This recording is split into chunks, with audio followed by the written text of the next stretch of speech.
Article McCall's June 1970. Title The Fact Is We Like to Be Drugged. A prize-winning novelist comments on a frightening new epidemic by Joyce Carol Oates. We speak of being intoxicated with joy. We speak of being giddy with happiness. When we are really enjoying ourselves, time flies.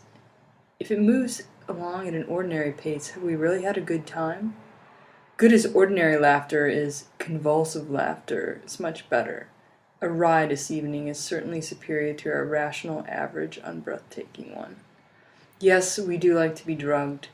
There is something terrible about consciousness. It is too much for us. In Sartre's No Exit, the three characters are in hell, and they make up one another's hell. But even more memorable than this hell is other people message in Sartre's quaint little detail of the lidless eye. The damned cannot ever close their eyes. They have no eyelids. They are perpetually awake, perpetually conscious. What more terrible fate for man? Americans consume drugs, and the statistics are unbelievable. We read of an epidemic of drugs, an epidemic descending into junior high schools, even into grade schools. We take drugs of all kinds, harmful and more harmful ones, and when we are not consuming something so obvious as a pill, we are consuming other forms of unconsciousness. We listen to ear-splitting music, or watch mindless television shows, or rush out to buy more and more goods in a kind of delirium of spending.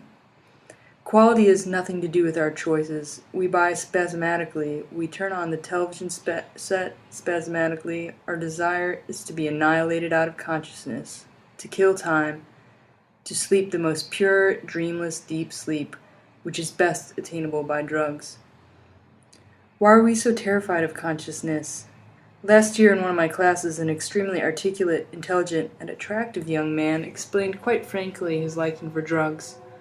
You must take drugs, he said, because life is so boring.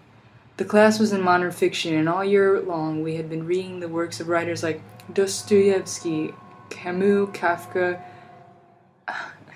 men who wrote out of despair of their times, men who felt they must come to grips with the horror of existence.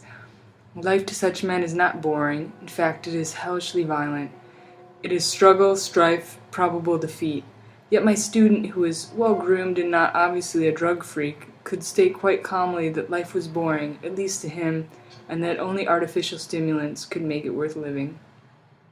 To be conscious, absolutely conscious, is to understand that one has only his own mind, his own brain, his own spiritual resources.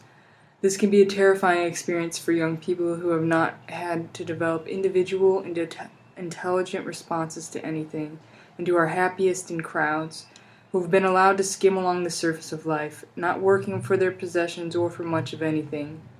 A clear, alert mind is a burden to someone who has nothing to think. Precision, exactness, perfection are not virtues. The world looks better when it is hazy, when the mind is slightly deranged, and important questions of personal and public life do not seem so important. We seem to be going out in a din of discordant voices, shrill demands for instant gratification. I've got no expectations, sings Mick Jagger, and the next step is simply to obliterate the desire to have expectations.